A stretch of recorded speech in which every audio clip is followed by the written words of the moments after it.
of? Oh, absolutely. Absolutely.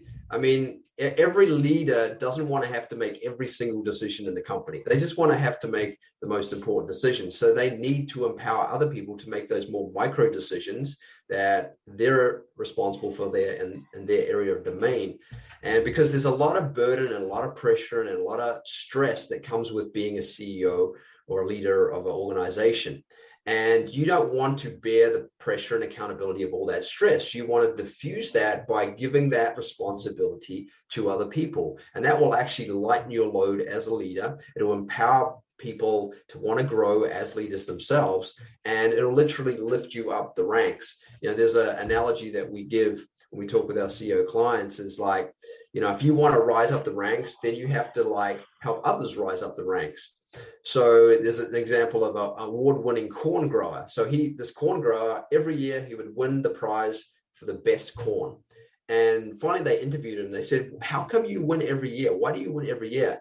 And he said, well, what I do is I take my best seeds and I give them to my neighboring corn growers because I don't want their bad seeds getting into my crop. I want their crops to have good quality crops. So the more he's uplifting his competitors around him, then the more he gets uplifted himself. Right.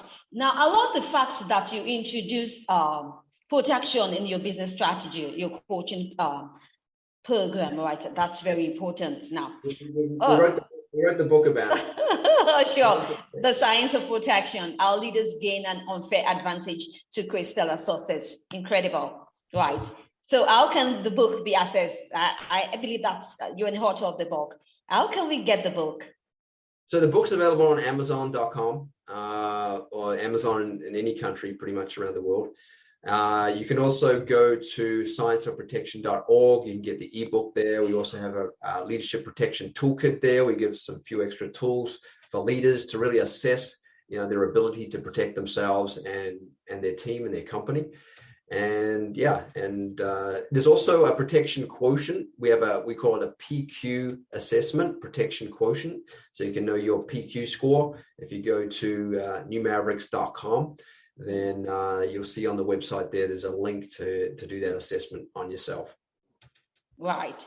Now, quickly rounding up, how can leaders protect themselves for success, especially in these uncertain times? Can you quickly run through that? Sure. So in the book, The Science of Protection, what we do is we break down, you know, how that happens. So the first component of that is purification.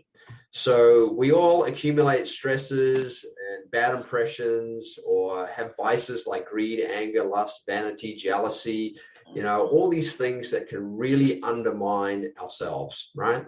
So the first thing that we want to do is we want to purify them. We want to decrease the stress. We want to dissolve the stresses so that progress can unfold in a more superfluid, frictionless way. We have a saying that purification leads to progress. If you're not progressing in some way, then some purification has to happen, either in yourself, in your relationships, in the way you're behaving, in some way like that.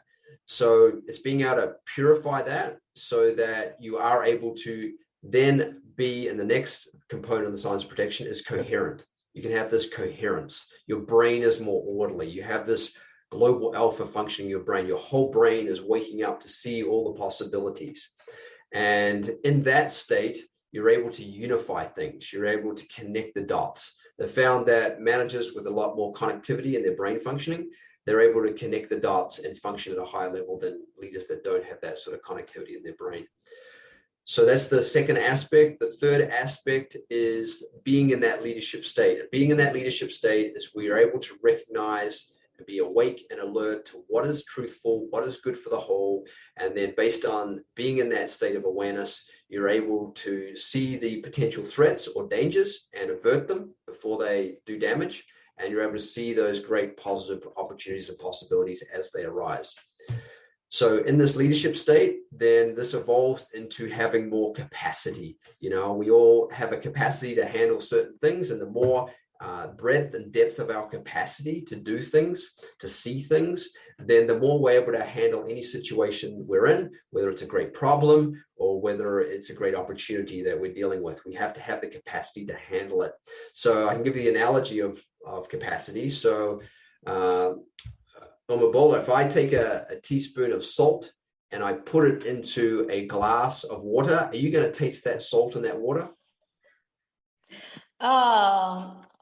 Sort of in some way I can, right? Because aside dissolving, it's already, I don't know. Yeah, but I know I'm going to taste it. I'm going to definitely taste it. Yeah, you'll taste it. That's right. Yeah. So if I take another teaspoon of salt and I put it into a lake, a big, huge lake, are you likely to taste that salt? Not to tell. Exactly.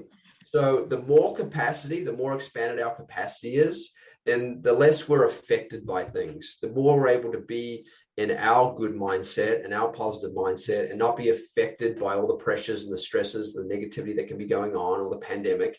And we're able to do, okay, what's good for my health? What's good for my evolution? What's good for my progress, right? So that's why it's very important to have good capacity. Oh, great. Love the analogy. Great. And then the next aspect of the science of protection is when you have good capacity, then you're more likely to take spontaneous right actions. Okay. So timely, right, evolutionary action for yourself, for others, right? And the more that you're able to do this, then the more you're able to build up what we call deserving power. So deserving power means, sometimes we want things. I want this. But we don't ultimately get what we want. We get what we deserve, right? And we get what we deserve because we've taken good actions. We've given good value, like you are on your podcast, right? And that builds up a lot of positive energy. And literally nature cannot deny you fulfilling what you want because you've deserved it. You've put in the good value. You've given good positive energy and good knowledge or good attention, good love, good just money, even giving money, donating money to help other people out with water or shelter or things like that. That all builds up. It's all good, positive actions that creates deserving power, good merit, so that your environment wants to support you, because you're supporting your environment, right? The more that we support our environment, the more our environment wants to support us. Now, the law of attraction at work there. I said the law of attraction at work there. Yes. And then you have that protection for what you want to see happen, for what you want to fulfill. So an example of this is one of our clients. He saw an opportunity to grow his company from 3 billion to 6 billion through what they call a reverse merger acquisition. So his smaller, better performing company acquiring a bigger but less performing company. So he sees this vision. This happens a lot. Leaders have a vision, but then the environment that they're in, the shareholders, the stock market has to support that vision. Otherwise, they can't lead. That's right. So he goes to his major shareholders and said, hey, I see this vision that we need to acquire this company to really stabilize and grow our status in this industry. And the major shareholders said, no, we don't want to do this. It's going to ruin the stock price, the culture, and the performance of the company. So he comes back to us and says, guys, I know we have to do it. I see that this is what the next step for us, but I'm not getting support from our major shareholders. What do I do? And we said, well, you can either intellectually debate them and try and argue them and coerce them into seeing your vision, or we can just work on you really owning this value and this vision at a deeper level, right? So that you really embody it, that you're already experiencing it, right? That you already see it, that you already have the mindset that it's going to happen. Right. So we did that for about 3 or 4 weeks. And then we said, okay, we think you're ready. Go and ask them again. He goes, gives the talk to them. Every one of those major shareholders put their hand up and say, okay, let's do it. And they're not saying that they agree with his idea or his vision, but they believe in him because he was projecting that he already owned this reality. If you ever wonder why people get given a lot of money like Elon Musk, it's because he owns what he's doing. He's like embodied it. He's already experiencing it. He already sees it.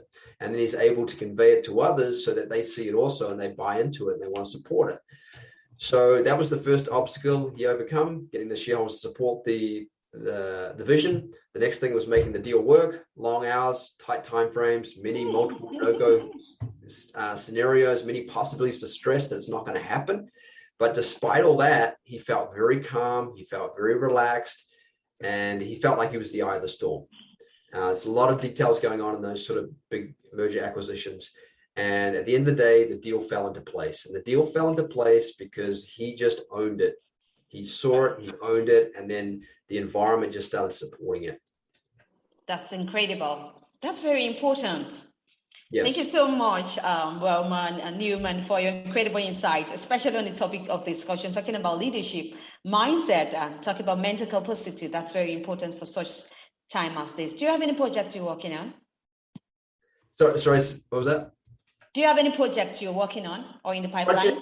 Yeah, we're actually looking to, we work mostly with CEOs of public companies, so they're very kind of exclusive bunch of people.